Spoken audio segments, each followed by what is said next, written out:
Hello, everyone, and welcome to the Process Podcast. Liam Carmichael. Edward Haynes. How you doing? Fantastic, thank you.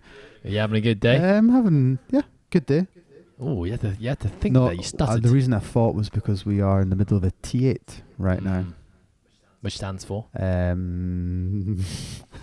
the name of the...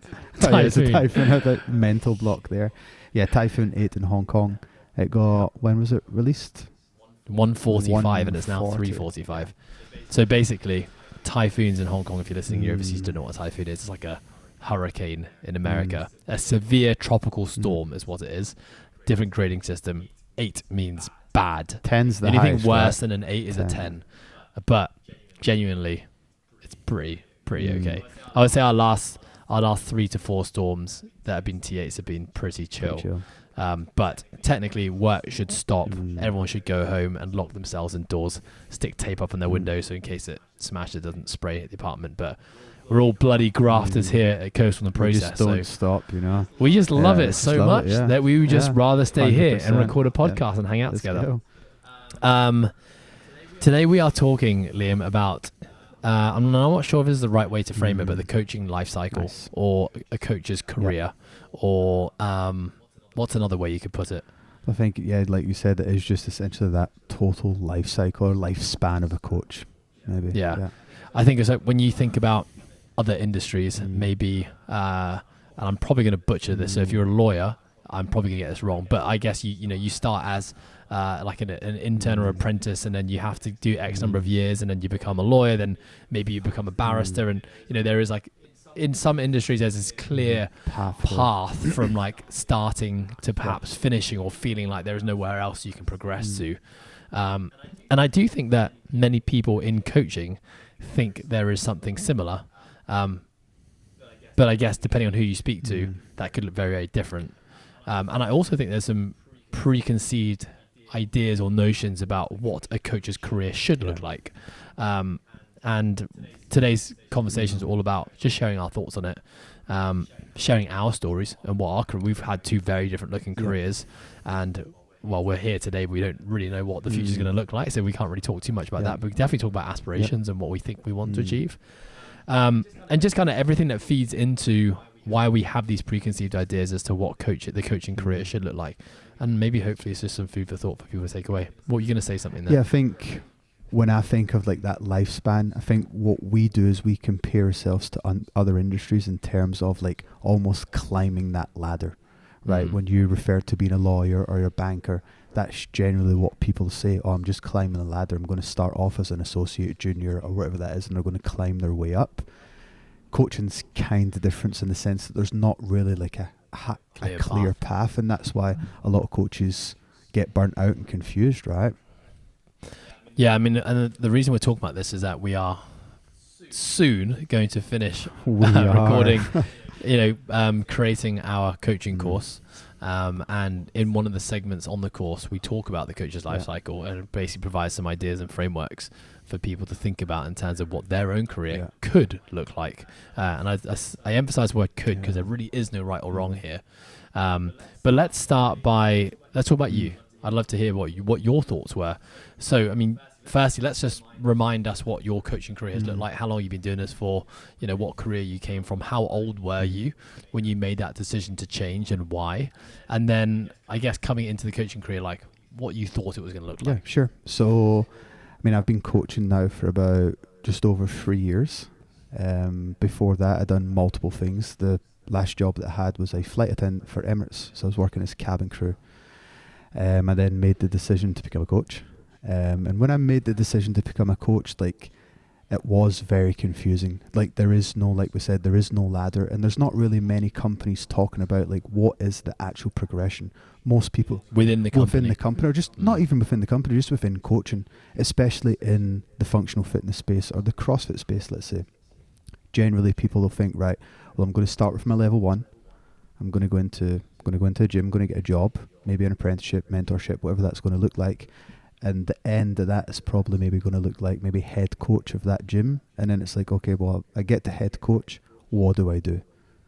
And in terms for me, it was like, I kind of seen that's what all my colleagues had done.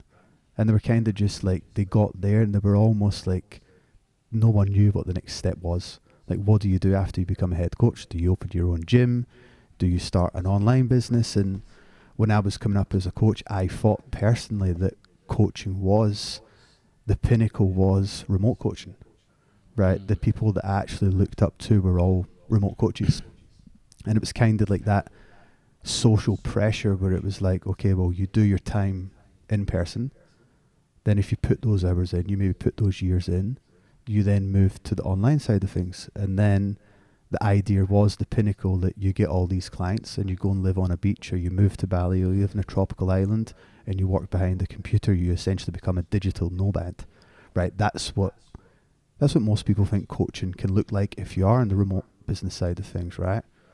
Why do you think that is? I think that's a social pressure or a social perception that coaches. I think it is just socially, that's what everyone thinks the pinnacle should be. I think that's because, I'm just thinking out loud here, is because the people who live those nomadic lifestyles and have those online clients also tend to be the people who have like digital businesses. So like, because you need to be, if you're remote coaching, you need to be like, you need to have an online presence, because there's no other way for you to attract clients because you don't have a home base. So I think maybe, and this is one thing that I think has happened, is that because those people who have created that life for themselves are generally more prevalent on things like social media, YouTube, Instagram, they create this perception that this is like the be all and end all. I'm living the dream, you know? And of course, like you put in a tropical beach and a beautiful sunset and someone being able to like architect their own day, it makes you question why you're doing what you're doing and why you don't have that. I guess it makes you feel like your life and what you currently do is not enough, or you are not enough, and that, wow, like look how amazing that looks. What do you think? Do you think that's accurate? Yeah, I mean, I think it is a big part to play. Like social media is huge. Like you said, that person generally that's got all these remote clients, they are going to have a huge personal brand generally on Instagram or YouTube, and that's what people are seeing. And now if you're going to work 8 hours on the floor coaching and you're following someone that's sitting on a beach drinking a pina colada behind their laptop, you're kind of thinking, well, how am I not doing that, right? I think that's what the social pressure becomes almost, you know? But I think that's actually something that is consistent in all industries. True. Like this idea that we are working hard now so that we can experience freedom in the future. And a lot of people associate freedom with like time and financial freedom, I think. Right. So in this coaching metaphor that we're using, is like the coach clearly has a lot of money because they've got lots of remote clients. Then they have a lot of time. And the money is allowing them to live in a tropical, beautiful place. And they have a lot of time because they're able to go watch sunsets and go train whenever they want, and, you know, have social engagements at nighttime. But I also think that is, you know, when I was a child thinking about like what the hell's my job and my career going to look like, you know, there was lots of conversation around, well, you work your ass off until this point and then it's all about retiring, and that's where life begins. Right, You know, it's like life starts when you retire, because that's when you can travel the world and you have more money and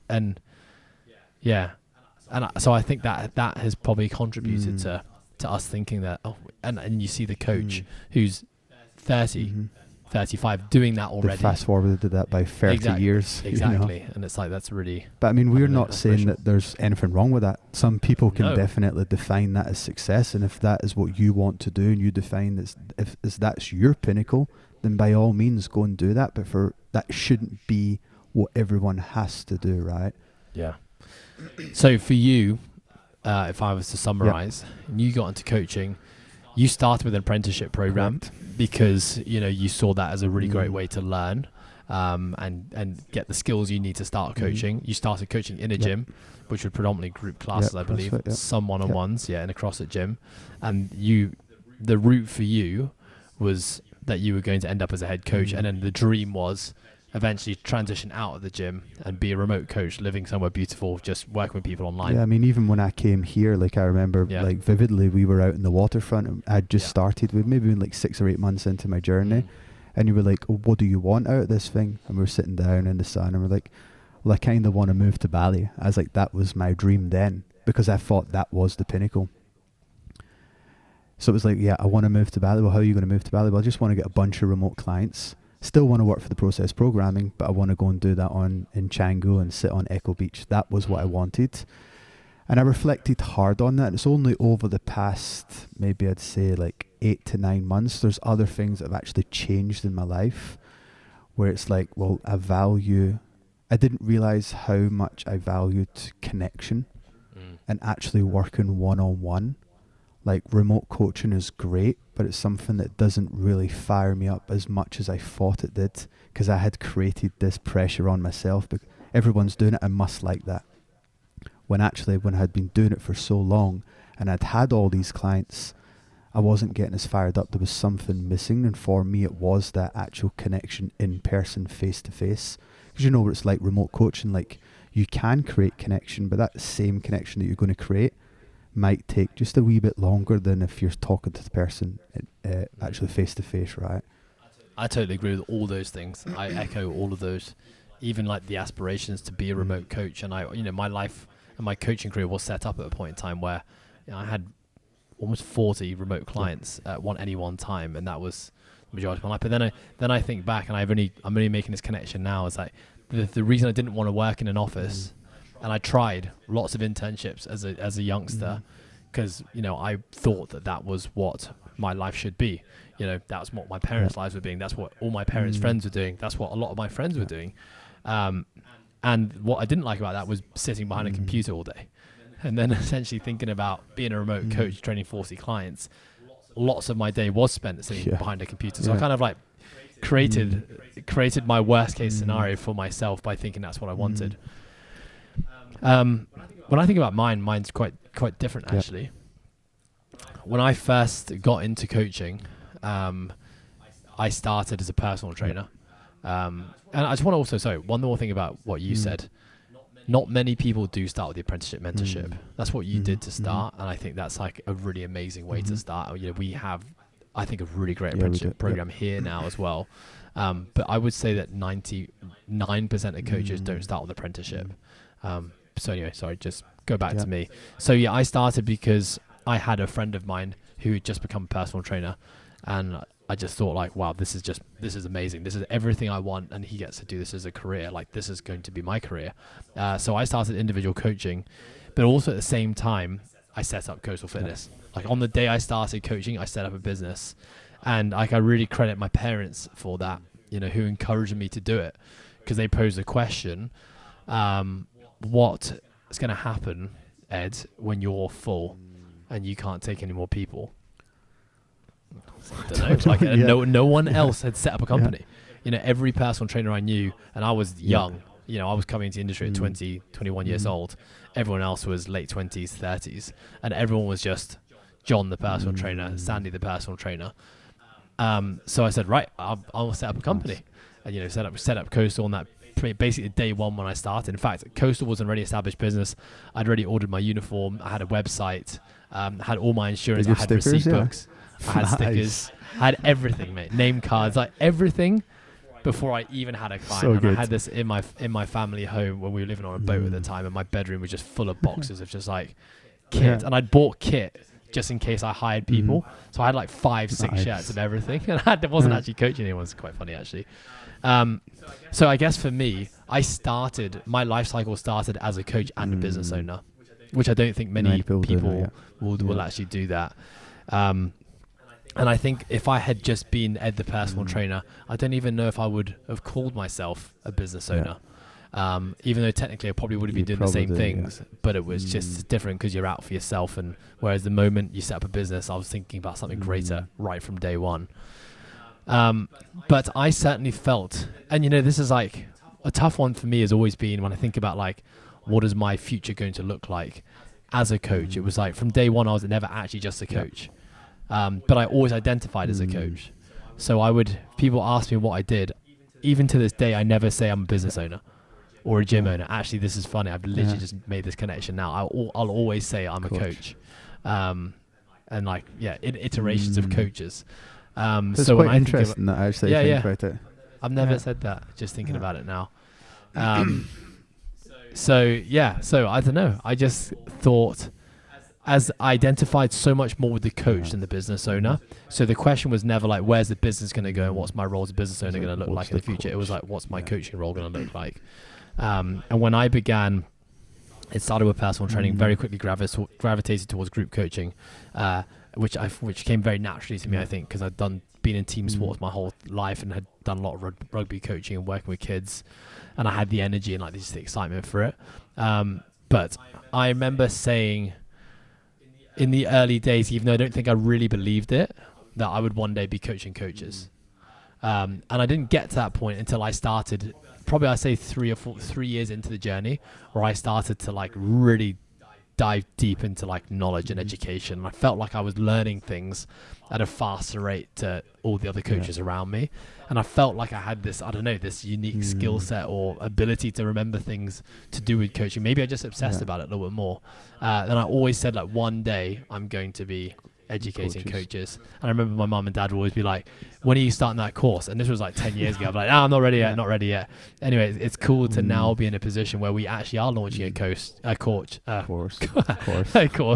And, you know, I have been doing a lot of coaching education, and that started within the team and is now going to sprinkle out to outside of that. I mean, I think it is interesting when you look at your pathway. Like you said that, okay, yeah, you were the coach, but you were also running a business at the same time. Now, it'd be interesting to see if you didn't maybe identify as much as the coach and maybe went full steam ahead just on developing the business. I wonder how that would actually like played out over the last 10 years. Because when you think about it, if you were just developing the business, well, if you're a one-man band, you definitely would have had to take another coach on. So you would have kind of moved into that leadership and managerial role straight away with someone essentially beneath you working for you, right? Yeah. Well, when I actually look back, I'm trying to think about why I identify so much more as a coach than a business owner, was that when I look at my allocation of time and energy, I'd probably say I put 85%, maybe even 90% into being a coach, and I probably put the rest into the business, which is why in those early years, you know, I developed so fast as a coach because honestly, like just so obsessed about learning and experience and putting myself out there and trying things with my clients and working hard, the coach side of me accelerated in terms of growth very quickly, and the business side was very slow. And I think, you know, we just talked about it just before this with the rest of the team, like Coastal's growth, the Processor's growth has been very slow and organic. You know, we're year 14 this year. And like, you know, we've never taken on, you know, external investment, never taken on new shareholders. It's just been like a slow, organic, drip feed of grind, exactly. So when I think, you know, going back to your question, or you're like, you know, what if you had identified more as a business? Yeah, you know, potentially I could have developed things like systems and scaled the business much faster, brought in potentially investment, you know, been more savvy with marketing. All those things could have potentially allowed the business to flourish faster, but I think maybe at the cost of having a really good product, because I think the product of what we do here is very special. And I think it's special because of the years that, you know, I put in and the great team members I brought in along the way to create what we have today. So yeah, it's really interesting and hard to know. But, you know, when I look at my career, it's evolved a lot. I remember when I was first coaching, and I'd probably say for the first 7 years, even when we took on a business, the big turning point for me was the moment we signed on a lease. So I'd, you know, been coaching and running the business for 4 years. That's when you know shit's got serious. Without a lease. When you sign a lease, right? I still didn't actually know that shit had got serious, probably like 2 years later. So we signed on this lease. We started Coastal, like our very first gym.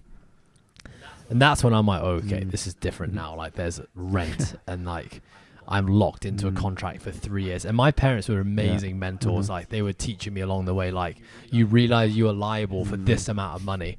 And I'd just be like, that will be good. Fine. I would just be like, we will be fine. And to be honest, like we actually were fine. Not fine, but like we scraped by many times. But, you know, and I wouldn't bat an eyelid over the accounts. In fact, our accounts were so shit that I would say they were probably 50% accurate for the first 2 years of actually having a gym. And so all I would do is when I would go withdraw money from the bank account, I'd be like, oh, I still got money here. We're not negative, we're good. Yeah, I would genuinely be like, oh, the money's still kind of about the same. Like, we're good to go. And I'm like, this is a 6-7 year old business with like 10 staff now, People's like livelihoods. locked into three. Yeah, exactly. We're talking 200, 300 members, all paying memberships. And I was still like, no, we're good. Parents would, be very patient with me and say like, so how are the accounts going? I'm we're good. Like we've still got roughly about this much money in the account. Well, all right. Well, I could being able to pay rent every month, paying staff, like must be doing all right. And it wasn't until they came on as board members, probably 2 to 3 years in after setting up the business, I think their patience had run out and said, right, like I don't think this is going as well as you say it's going. And when they took a deep dive into the accounts, were like, okay, this needs to be looked at seriously. So that was probably the transition where I realized like, okay, I've got to start to create some time now and actually create some more energy and time in my day to actually think about those nuances like accounting and your numbers and all the other things that go into a business. And then probably, about a year later, when a moment I talked about a lot on this podcast, when the team was growing so fast that I wasn't managing the team. I didn't have enough time in my day to actually lead a team and manage a team anymore, because you can't lead a team of 15 people if you're only giving 15% of your resources and energy towards building a team. And so my energy was still put into my own coaching, treating my own clients, developing our own group classes, exactly, being on the floor and not actually doing anything else. And so that was, that was another wake up call. I was just listening to a podcast today, which was really cool, which was talking about inspiration. So, like change in our lives comes from inspiration or intervention. Inspiration being sometimes people just feel like inspired to make a change themselves. I'm going to quit this job and I'm going to do what I really want to do. That's exactly. Sort of stuff, And intervention is like life. You can either do that yourself or life will fucking punch you in the face and you will realize something's got to change. And I think a lot of my growth and change in my life has come from intervention, like life saying like, what you're currently doing right now is not working. You've got to change, and I figured out the hard way. So yeah, there was that other point in time when I just realized I wasn't building a team, I wasn't building a business, so I had to let go of some more coaching, focus a little bit more on the business, and then we kind of reach our next milestone 2 years later. COVID's happening, got to really think as a business owner, got to be strategic. Then I release a little more in terms of my coaching, take on a bit more of the business. And then moving to a full-time contract, a fixed salary, not on commission anymore. That was then releasing even more of the coaching, focusing more on the business. So now I'm at a point in my life where my contact hours on the floor a lot less. Probably we're talking like 6-7 hours a week, really, compared to that would be in the past 40 hours a week. But still doing, spent a lot more time behind the computer screen. So the coaching is now more about the group programs, writing program, engaging with people online on a platform. And it's like, well, where do I see it going from here? Is I probably see it being even less coaching on the floor, potentially being more even focused on the actual business. But there's a part of me that's like a very strong part of me that says like, I never want to fully step away from the coaching side. And people have always said over the years, like, Ed, you need to stop coaching. You need to take on more business. You need to stop coaching. And I've always said like, but I love coaching.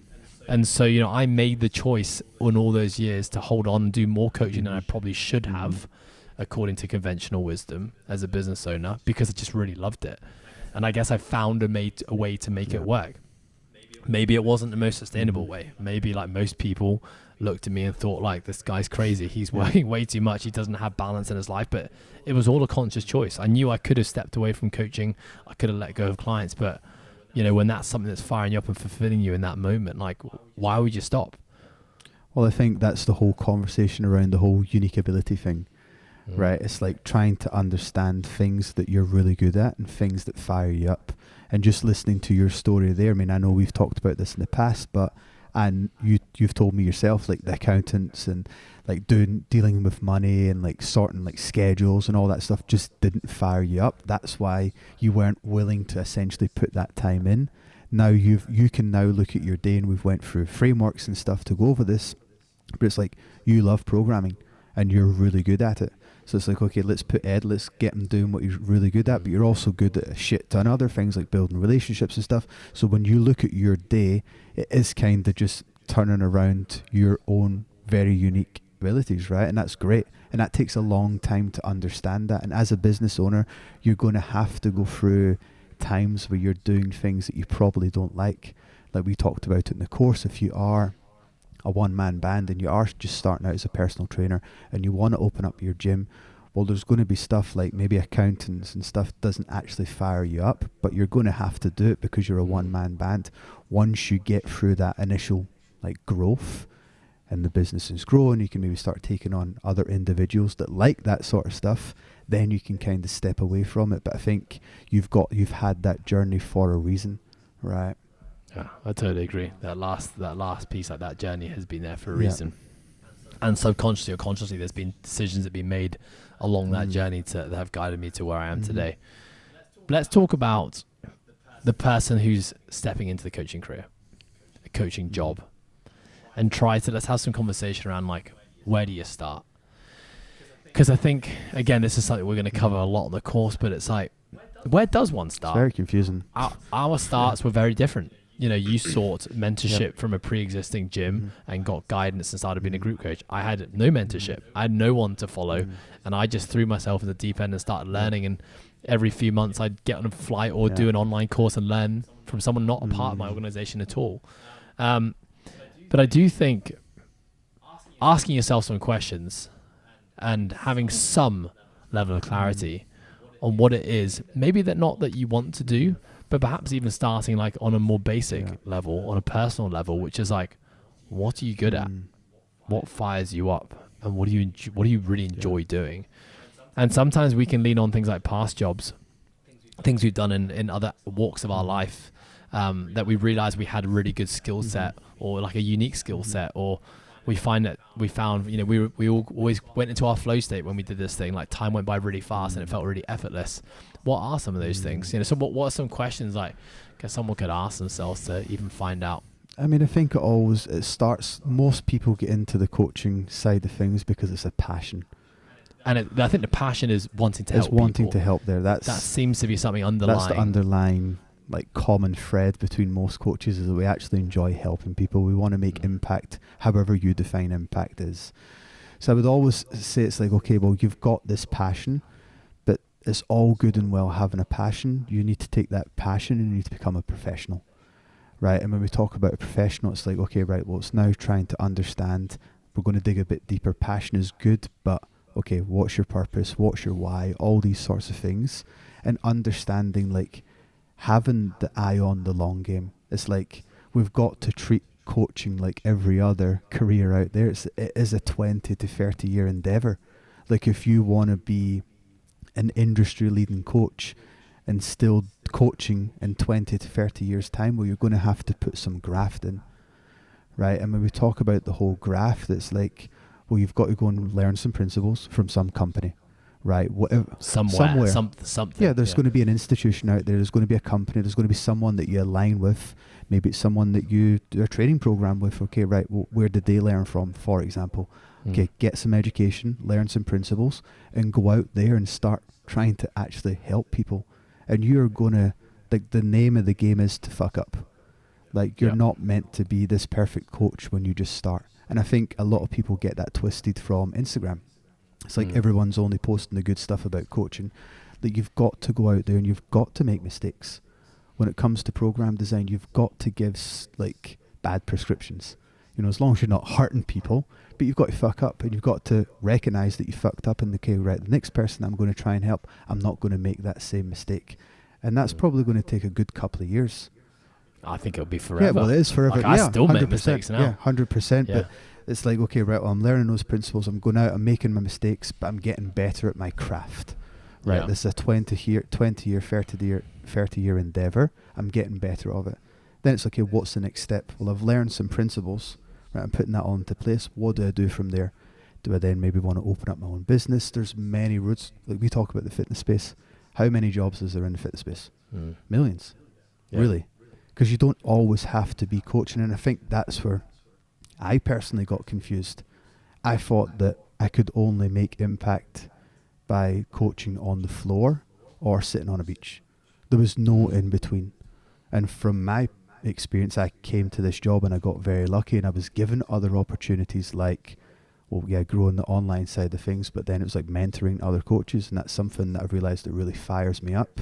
But for a lot of coaches, they think it is literally just You're either standing on a floor for 8 hours or you're sitting on the beach. There's nothing in between, and we're here to say that there's 1,000,001 things in between those two. Can I ask you, when you first got into coaching, did you think that within 3 years or at any point in time you would be mentoring other coaches?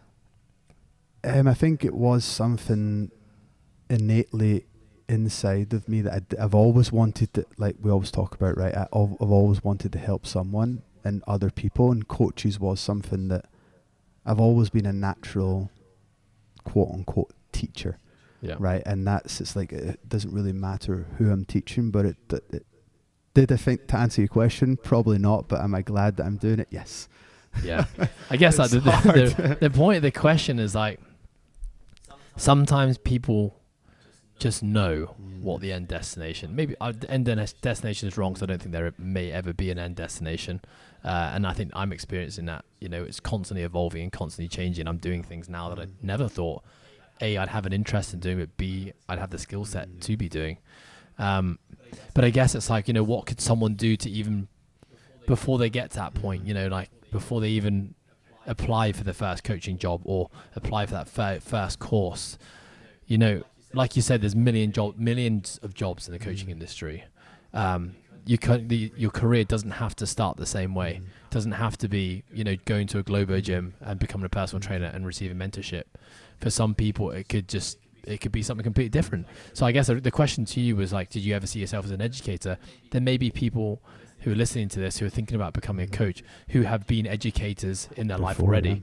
Maybe they were kindergarten teachers. I was a kindergarten teacher. It's a really bad one, but I was. Like, that's still on my CV somewhere. Yeah.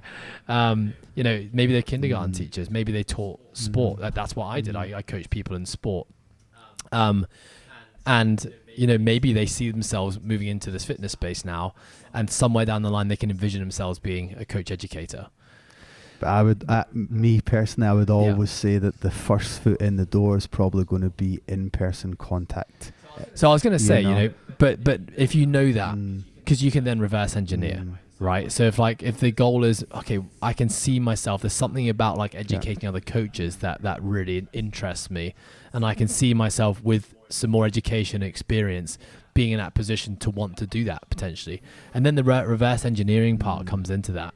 Like, I agree, it will come down to, okay, well, you've got to develop some form of knowledge. You've got to acquire knowledge from somewhere. Experience. Yeah, and maybe the knowledge comes from courses, like you said. And like, we know there's hundreds of courses out there. You could sign up and do a university degree and a master's, or you could just learn through podcasts. Like, I honestly think there's so much content out there. It's crazy, yeah. Exactly. I reckon someone could learn pretty damn solid coaching principles and run an amazing business through Instagram alone. Like, just by learning through 30-second reels and watching enough of them, they could be like a very well-educated coach that knows how to deliver a really good program. So, you know what I mean? It's like, maybe not even that doesn't have to be the only route. Now, I do think like some form of standard needs to be applied to this industry to ensure that there's enough barriers to entry so that we're all doing a decent enough job, because I think we've got so much variance in this industry and in good and not so good, or experienced and not so experienced trainers. But I guess like level one for everyone starts with like, get the education somehow. Maybe you already have the education because you're a professional athlete. We look at someone like a Matt Fraser, who's like competed years in the sport at the highest level. It appears to be doing an amazing job as a coach with the athletes that he works with, purely just from the experience that he gained as an athlete. Not just as a CrossFitter, but as a weightlifter before. So maybe you have that experience, in which case maybe coming into the fitness industry, maybe the education route isn't the place you have to start. But I do think that for most people entering any new industry, they're probably not going to know what that thing is. They're probably not going to have that, end goal destination they really, truly believe in. And we'll talk about what most people think they want, because I think that's important to have. And I think there's a big part that will come from just doing, just put yourself out there and try everything, and see what sticks. You'll realize very quickly as you try different jobs, always ask yourself a question: is this something I'm really passionate about and I love doing? B, is this something I'm good at? And if A is there, it's something you're passionate, you love doing, and you're not good at it, well, you have the opportunity to learn and acquire the skills to be good at it. And sometimes by learning the skills to be good at it, you become passionate about it as well. So like, there is no don't shut something off just because you don't enjoy it, you're not good at it. Like, try it, persevere. Yeah, 100%. Yeah, and find out for yourself it's really not. So I think that's something we quit on too much in coaching, and I think just in life in general. We try something, it doesn't sit well for a week, and we just quit. And I've been guilty of doing that 100%. in other aspects of my life as well. But sometimes a bit of perseverance and grit, and really knowing, okay, I've given this a nudge now, and it's just still not for me. That's okay. I can part ways. Nice. I was going to add something on to when you talked about, like, if I've got a passion for it, and if I'm really good to it, people say that it's the third thing. If you can make money from it, you're onto a winner there. It's like passionate. I'm really good at this thing, and I'm making money. Well, you're in the right place, right? Yeah, I agree, and that's what we're trying That's to what do we're trying to essentially. do. But I think when you just reverse engineer what we just said there, which is like, if you're new and you're starting out, or you haven't been in the industry for long, and you're trying to figure out what your calling is, or what your path should be, or where you should go next, because you have to try, and you have to fail, and you have to make mistakes, and you have to find out for yourself. That means it's not always going to be enjoyable. Well, it's going back to, like, your accountant stuff, and when you were doing all the sides, the things that you didn't really enjoy doing, it wasn't that enjoyable, but you had to do it, right? And I knew that it was like, I'm going to try. I'm not just going to give up on this thing. I'm going to give it a go.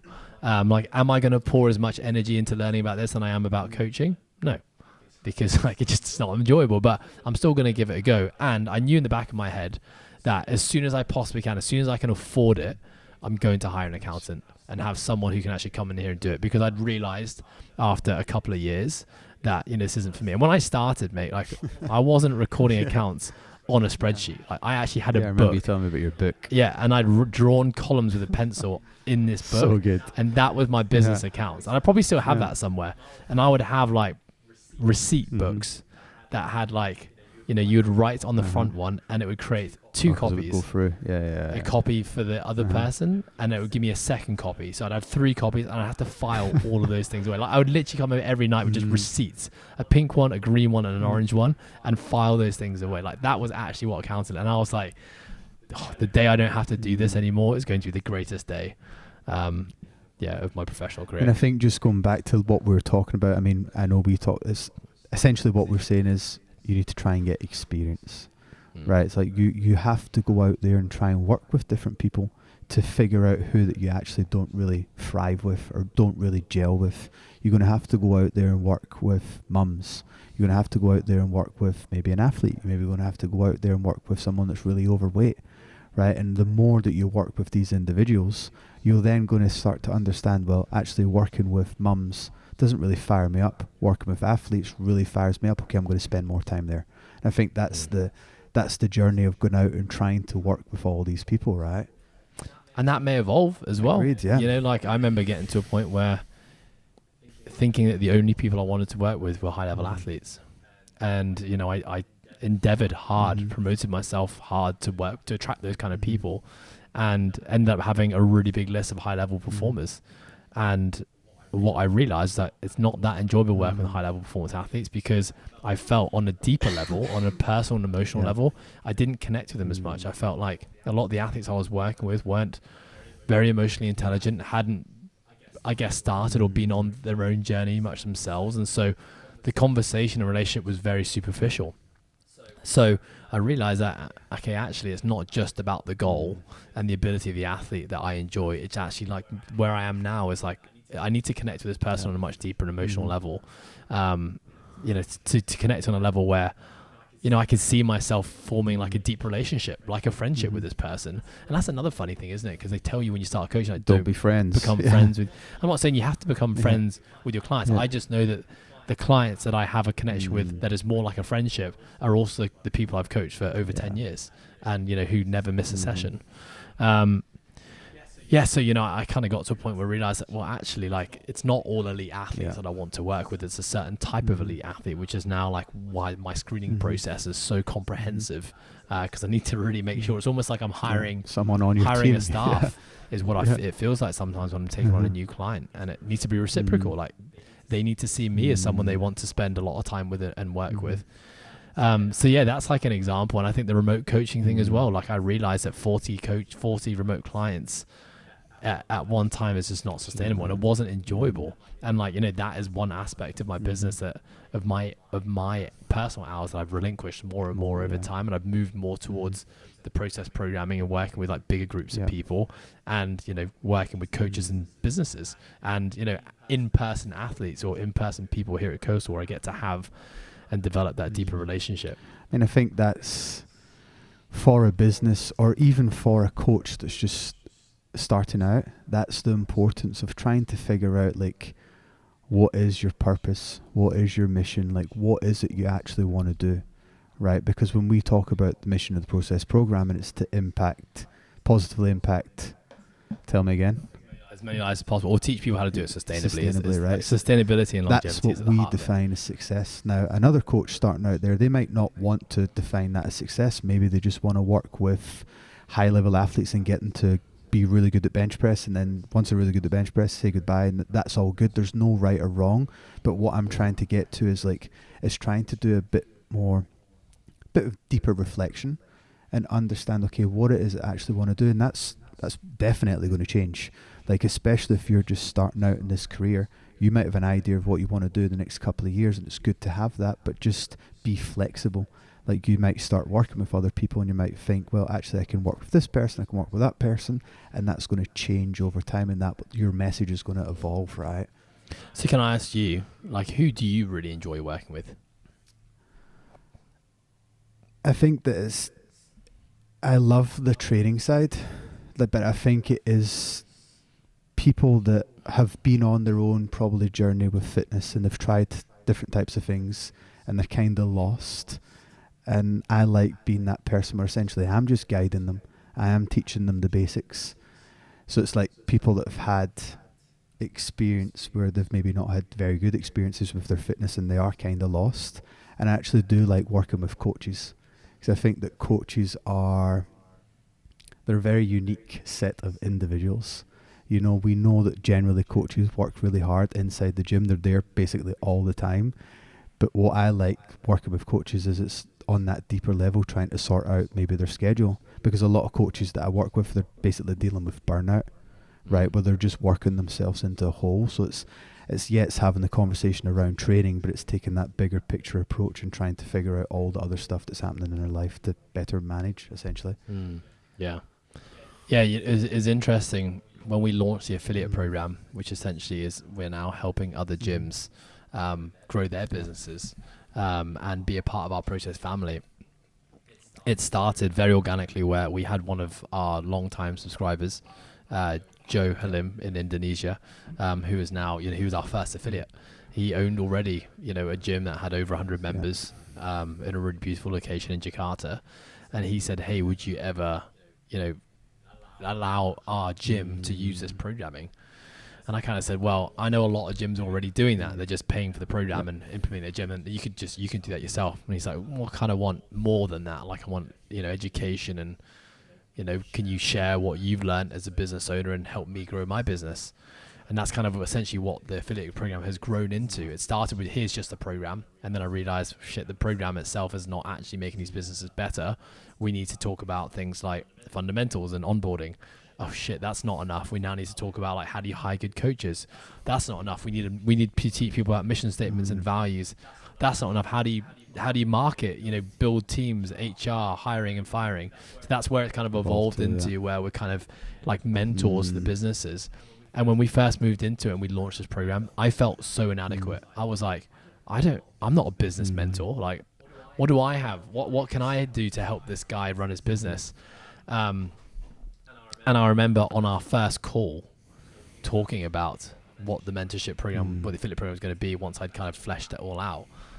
I remember speaking for an hour, and every question that he had about the things that he was struggling with, I empathize with him, because I was like, I've been through that. I understand what you're going through. Here's something that's worked for me. Try this. And at the end of that call, I remember speaking to Izzy. I'm like, I'm actually good at this.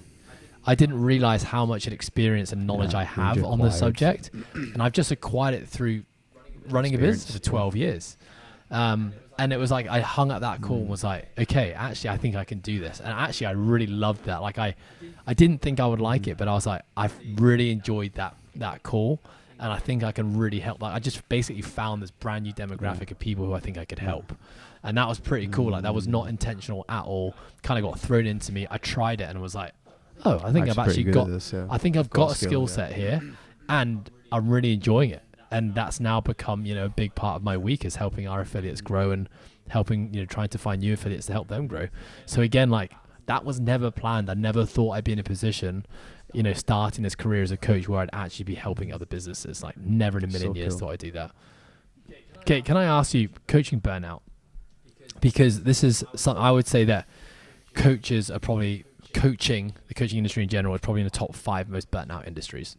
And I've actually seen stats on this, like teachers, nurses, they're very much up there, caregivers, but we kind of are in that same industry. Coaches very often deal with burnout. And I guess the question is like, how do you know when enough's enough? How do you know when it's time to change industry? Because a lot of people do get to that point where they realize that, or they think, this is not sustainable. I need to change. I need to find a more sustainable career. And I've seen it.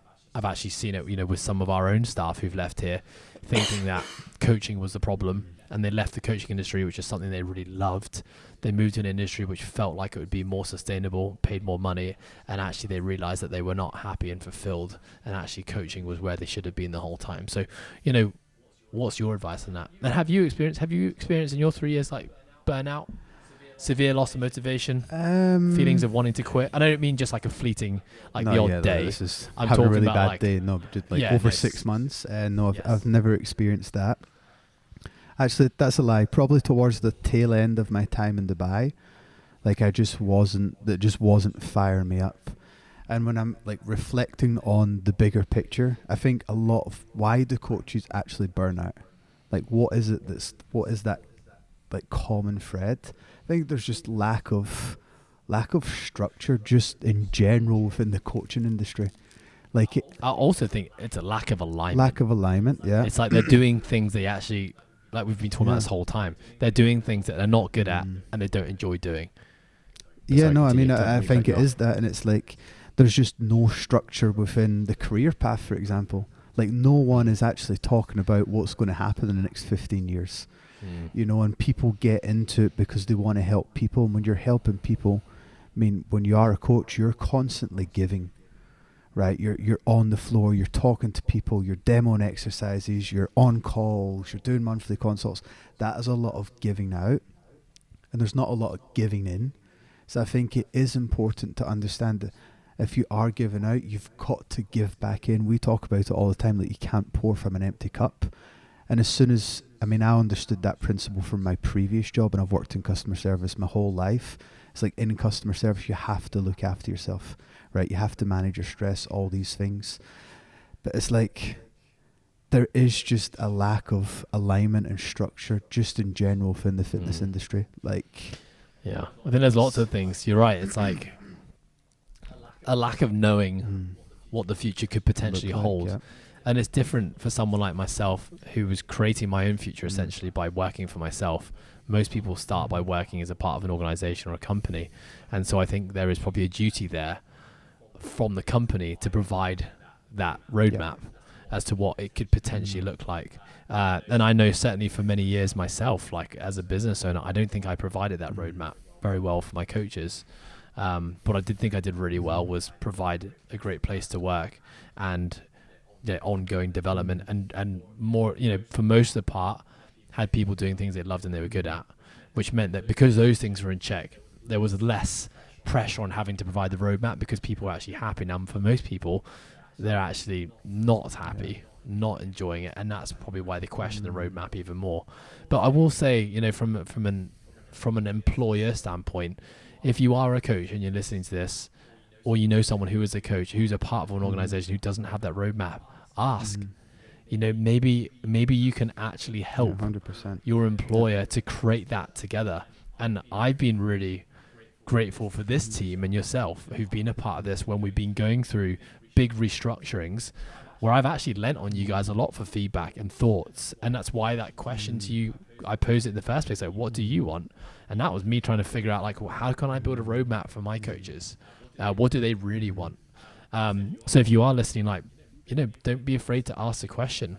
Like, it's important that you have that clarity. But I do also think that alignment of doing what you're good at and what you love doing, and actually, knowing what you're good at and what you love doing, and then making sure that's as much of part of your day as possible. And I think when there's misalignment, when the things that you're doing on a daily basis as a part of your job aren't aligned with those things, that leads us to burnout, loss of motivation, questioning a lot quicker and a lot faster. And I think also when you do look at the fitness space, it's like you are giving out a lot is hard graft. It's very hard graft, and you're getting 9 times out of 10 you're getting paid by the hour, right? And when we talk about getting paid by the hour, there's a lot of pros, but there's a lot of cons. One of the major con is that if your client doesn't turn up, you're not getting paid, right? It's like if you take holidays, what happens? Do you actually still make money, or do you just not make money for 4 weeks? Can you actually afford to take leave? What happens when you want to have kids?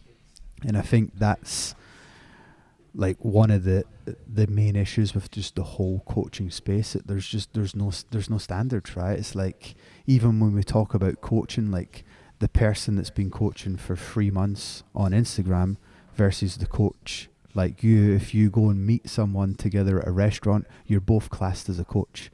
You know what I mean? So the value of the coach and just the general like standard of the coach is just not there. Like the perception of the world of coaches is everybody thinks that we don't really work that hard and we make a shit ton of money and we can go and live on a beach. That's a general perception of what coaches do, right? Can I ask you to wrap this up now? Because I think we've had some really good conversation and like we have 2 very different stories. And I know the stories within everyone within this organization who are essentially all coaches looks very different. Timelines look different. What that cycle has looked like has been different. But I want to ask you, if you were to give one piece of advice to Liam, who was entering the coaching industry 3 years ago, what would it be? One piece of advice to myself would have been go out and get as much experience as you can. Do you think you did that? I think that I done that pretty well. Like it was, and that I heard that from other coaches, that people that I looked up to, they were saying like go out and talk to everyone, try and create relationships, try and program design, like make mistakes. Right, these were things that mentors were telling me and people that I looked up to in the fitness space. So I kind of went out and done that, and I think it's served me pretty well. Nice. I'm trying to think about what I would tell myself.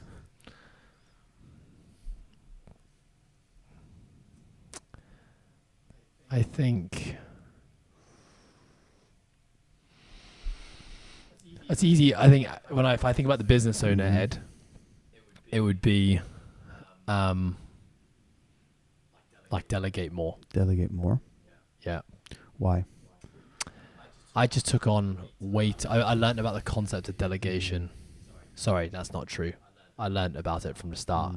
I embraced the concept of delegation far too late, I think. And I think for my own happiness and fulfillment, I would have got more had I delegated more and empowered others. I think a lot of it is also to do with like humbleness. I guess it's like asking for help, and that was like a lot of you didn't want to do. A lot of digging in myself that I had to realize, because I think the lack of asking for help was very much tied to a feeling of inadequacy. Because if you ask for help, it means you can't do it. You can't do your job yourself. There's a lot of ego there.